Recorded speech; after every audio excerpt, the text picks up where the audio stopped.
2월 11일 금요일 뉴스송아이 온라인 큐티를 시작하겠습니다. 오늘 큐티의 본문은 마가복음 4장 35절부터 41절까지의 말씀이고요. 제가 오늘 읽은 말씀은 38절부터 40절까지의 말씀입니다. 예수께서는 고물에서 베개를 베고 주무시더니 제자들이 깨우며 이르되 선생님이여 우리가 죽게 된 것을 돌보지 아니하시나이까 하니 예수께서 깨어 바람을 꾸짖으시며 바다더러 이르시되 잠잠하라 고요하라 하시니 바람이 그치고 아주 잔잔하여지더라. 이에 제자들에게 이르시되 어찌하여 이렇게 무서워하느냐 너희가 어찌 믿음이 없느냐 하시니 아멘. 오늘 여러분들과 함께 나눌 큐티의 제목은 광풍 결코 우리를 삼키지 못합니다. 광풍 결코 우리를 삼키지 못합니다 입니다. 샬롬. 코로나19의 확진이 무서운 상황으로 넘어가고 있습니다. 5만이 넘어가는 수치인데요. 참 두렵습니다. 그러나 두려워하지 마십시오. 코로나19가 우리의 삶을, 우리의 마음을 삼키지 못합니다. 오늘 말씀은 우리가 잘 아는, 다 알고 있는 그런 말씀인데요. 마가복음의 말씀 자체가요, 예수님의 이야기 때문에 우리가 교회를 조금만 오래 다녔어도 한 번씩은 들어봤을 것입니다. 오늘 말씀은요, 예수님께서 제자들과 바다를 건너는 상황 가운데 일어난 일인데요. 한번 다 같이 읽어봤으면 좋겠습니다. 35절부터 37절까지 말씀입니다. 그날 저물 때에 제자들에게 이르시되 우리가 저편으로 건너가자 하시니 그들이 무리를 떠나 예수를 배에 계신 그대로 모시고 가매 다른 배들도 함께 하더니 큰 광풍이 일어나며 물결이 배에 부딪혀 들어와 배에 가득하게 되었더라. 아멘. 고된 사역을 마치시고, 어떤 사역입니까? 수많은 병자들을 고치시고 귀신들을 쫓아내며 또한 그것에 멈추지 않으시며 하나님의 나라의 복음을 가르치시고 전파하셨습니다. 어제 큐티 기억나시죠? 하나님 나라의 비밀에 대해서 예수님께서 가르치시지 않으셨습니까? 이러한 고된 사역을 마치시고 예수님은 제자들과 배를 타고 다른 쪽으로 넘어가고 있었습니다. 그때였습니다. 바로 큰 광풍이 일어났습니다. 그냥 바람이 아니라 엄청난 큰 광풍이 불어서 말씀에는 무엇이라고 말하고 있습니까? 물결이 배에 부딪혀 들어와 배에 가득하게 되었다라고 말하고 있습니다. 저는 오늘 이 말씀을 묵상하면서 얼마나 큰 은혜를 받았는지 모릅니다. 저만 받고 있는 것 같아서 죄송합니다만 여러분 이 말씀 한번 잘 들어보십시오. 오늘 말씀에 예수님이 타신 배에 광풍이 불었다라고 성경은 이야기하고 있습니다. 아니 제자들만 있는 배에 광풍이 불었다면 충분히 이해할 수 있지 않겠습니까? 그러나 그 배에 예수님이 타고 있는데 예수님이 그곳에 계신데 광풍이 예수님이 타고 있는 배에도 불었다라는 것 여러분 이해가 되십니까? 저는 이 말씀을 묵상하니 너무나 은혜가 되더라고요. 우리의 삶 가운데 광풍이 불 때가 많이 있지 않습니까? 참 힘들고 속상할 때가 있죠. 여러 종류의 광풍인데 직장 상사로부터 불어오는 광풍, 정말 큰 광풍이죠. 가정에서도 친구 관계에서도 광풍이 붑니다. 저도 그러한 경험이 많이 있는데 그런데 그때마다 나도 모르게 드는 생각이 있어요. 어떤 생각이냐? 내가 무슨 잘못을 했나? 내 죄 때문에 그런가?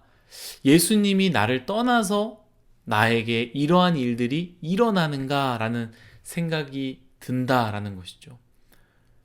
그런데 여러분, 그렇지 않다라는 거예요. 예수님은 우리를 한 번도 버리지 않으시고 떠나지 않으십니다. 우리가 때론 예수님의 마음을 근심하도록 만들 때가 있지만 그것으로 인해 예수님은 우리를 떠나지 않으십니다. 제자들이 예수님과 함께 계시는 것 같이 예수님도 우리와 늘 함께 계십니다. 예수님이 우리 마음 가운데 계시다라는 거예요. 그런데 예수님이 계시다고 광풍이 안 부는 게 아니다라는 것이죠. 광풍은 그냥 붑니다. 우리를 피해서 불거나 예수님이 있다고 해서 피해서 불지 않습니다. 여러분들의 죄 때문에 부는 게 아닙니다. 예수님이 여러분들을 떠나서 어려움이 찾아오는 게 아닙니다. 예수님이 내 마음에 계시고 떠나지 않으심에도 불구하고 오늘 말씀처럼 예수님께도 광풍이 찾아왔던 것처럼 우리의 인생 가운데 찾아온다라는 거예요. 그렇기 때문에 여러분, 광풍이 찾아올 때마다 예수님이 나를 떠났다라고 생각하지 마십시오. 그건 잘못된 생각입니다. 점쟁이들이, 무당들이 그렇게 말하지 않습니까? 나의 죄 때문에, 나의 문제 때문에, 나의 가족 때문에, 나의 조상 때문에 라고 말합니다. 여러분, 아닙니다. 제발 그 말 믿지 마십시오. 광풍은 인생에서 만나고 싶지 않지만 그냥 한 번 이상은 만나게 되는 것이죠. 예수님이 떠났다고 나의 죄 때문에 이게 찾아왔다라고 생각하지 마십시오. 오늘 말씀처럼 예수님이 계시지만 제자들 가운데도 그 광풍이 찾아왔다라는 것을 꼭 기억했으면 좋겠습니다. 다시 말씀으로 돌아오겠습니다. 그 엄청난 광풍 가운데 배에는 물이 차고 다들 패닉 상태가 되었습니다. 그런데 예수님은 어떻게 하고 계십니까? 고물, 곧 배의 뒷부분에서 자고 있었습니다. 그래서 제자들은 예수님을 막 깨웠습니다. 그랬더니 어떻게 됩니까? 38절, 39절 제가 읽도록 하겠습니다. 예수님께서는 고물에서 베개를 베고 주무시더니 제자들이 깨우며 이르되 선생님이여 우리가 죽게 된 것을 돌보지 아니하시나이까 하니 예수께서 깨어 바람을 꾸짖으시며 바다더러 이르시되 잠잠하라 고요하라 하시니 바람이 그치고 아주 잔잔하여지더라. 아멘. 제자들이 자고 있는 예수님을 막 깨워서 어떻게 좀 해달라고 요청했고요. 예수님은 바다를 잔잔하게 만드셨습니다. 참 놀라운 일이죠. 제자들은 예수님의 그 모습을 보면서 41절에 이렇게 말합니다. 그들이 심히 두려워하여 서로 말하되 그가 누구이기에 바람과 바다도 순종하는가 라고 이렇게 말했습니다. 저는 오늘 말씀에서 이제 앞으로 나눌 부분에 대해서 나누고자 하는데요. 참 중요한 부분이라고 생각하고요. 우리가 알아야 하는 영적인 메시지라고 생각하는데요.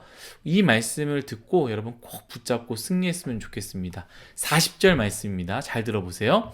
이에 제자들에게 이르시되 어찌하여 이렇게 무서워하느냐? 너희가 어찌 믿음이 없느냐? 하시니 아멘. 예수님이 제자들에게 무엇이라 말합니까? 너희가 어찌 믿음이 없느냐라고 말씀하셨습니다. 여러분, 예수님께서 말씀하신 이 질문, 너희가 어찌 믿음이 없느냐라는 이 질문을 생각해 볼 때, 만약에 제자들이 예수님을 깨우지 않고 무엇을 했다면 과연 예수님은 제자들에게 너희는 믿음이 있도다라고 말씀하셨을까요? 저는 예수님의 이 질문을 가지고 계속 묵상했습니다. 그리고 예수님이 원하는 제자들의 행동은 무엇이었을까라고 고민했습니다. 분명한 것은 제자들이 예수님을 깨운 것부터가 예수님은 못마땅하신 것 같았습니다. 깨우자마자 예수님은 파도와 바람을 보고 직감하셨고 제자들의 울부짖는 소리에 딱 모든 상황을 파악하시고 잠잠케 하시지 않았습니까? 이 상황 속에서는 아마 예수님을 깨우지 않고 제자들이 무언가를 하는 것, 그래서 예수님이 딱 깨어났을 때 제자들이 예수님을 깨우지 않고 그냥 이 상황을 지나가고 예수님이 자연적으로 깨어났을 때 제자들의 이야기를 듣고 배가 엉망된 것을 보고 이게 어떻게 된 일이냐라고 물어봤을 때 제자들이 설명하지 않았겠습니까? 예수님이 주무시고 계실 때 엄청난 큰 광풍이 이 배 가운데 일어났습니다. 라고 이야기했을 때 예수님이 너희는 무섭지 않았냐? 왜 나를 안 깨웠냐? 너희 믿음이 참 좋다. 이렇게 말씀하시지 않았을까요?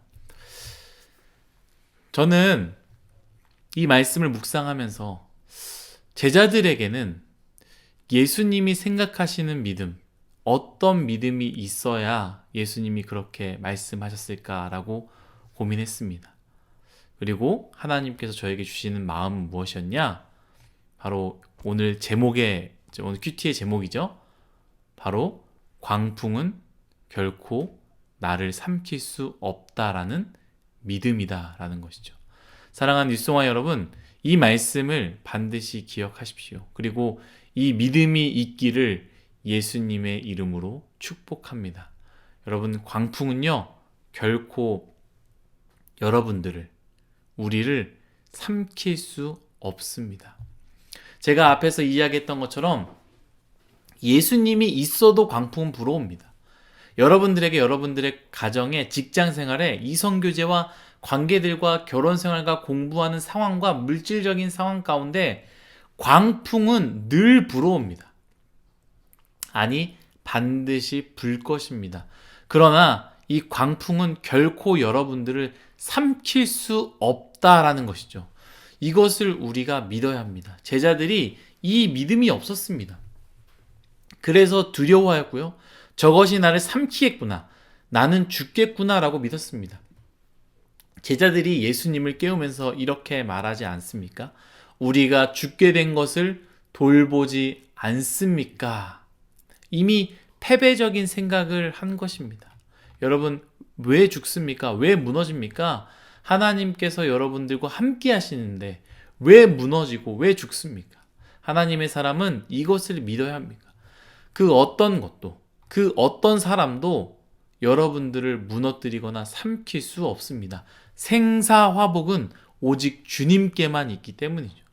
직장 상사가 무섭습니까? 사장님이 무섭습니까? 취업이 무섭습니까? 물질이 무섭습니까? 물론 무섭지요. 두렵지요. 그러나 결코 그것이 우리의 인생을 무너뜨릴 수 없다라는 것입니다. 물론 눈물을 흘릴 때가 있겠죠. 힘들 때가 있겠죠. 참 고통스럽다라는 생각이 들 때가 있겠죠. 하지만 우리의 인생을 그것들이 무너뜨릴 수 없다라는 거예요. 주님은요, 제자들이 그러한 믿음이 있길 바랬습니다. 너가 나를 따르는 제자인데 너는 내가 가르쳤던 것을 듣지 못했느냐? 너가 나를 따르는 제자인데 내가 행했던 모든 일들을 너는 보지 못하였느냐? 사랑하는 윗송화 여러분, 우리도 예수님을 따르는 제자이지 않습니까? 예수님이 하셨던 것을 두 눈으로 보진 못했지만 말씀으로 우리가 예수님의 행한 일들을 보지 않았습니까?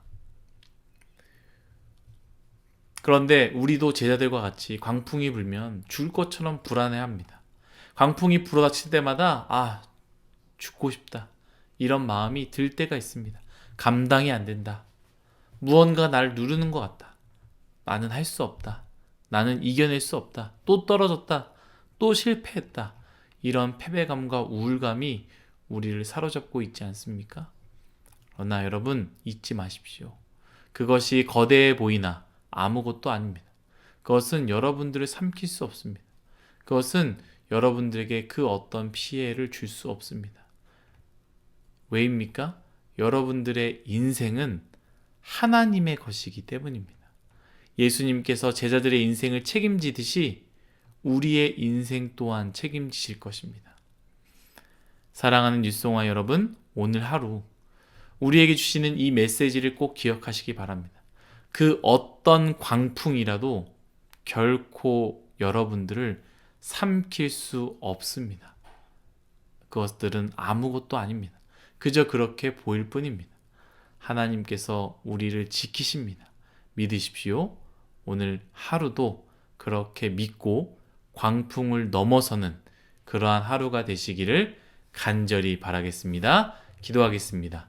하나님, 우리의 인생 가운데 불어닥치는 광풍을 보고 정말로 우리는 죽겠구나라는 생각이 들 때가 많이 있지만 오늘 말씀을 기억하며 하나님, 저 광풍이 나를 삼킬 수 없다라는 믿음을 갖고 잘 넘어설 수 있도록 은혜 내려 주옵소서. 그리하여 예수님께 칭찬받는, 너는 믿음이 있도다라는 이 칭찬받는 아름다운 인생이 될 수 있도록 은혜 내려 주옵소서. 모든 광풍 다 뛰어넘게 하여 주옵소서. 아픔의 광풍, 슬픔의 광풍, 실패의 광풍, 취업의 광풍, 공부의 광풍, 물질의 광풍 넘어올 때마다 주님과 함께 잘 넘어설 수 있는 그런 인생이 되기를 바랍니다. 예수님의 이름으로 기도드렸습니다. 아멘.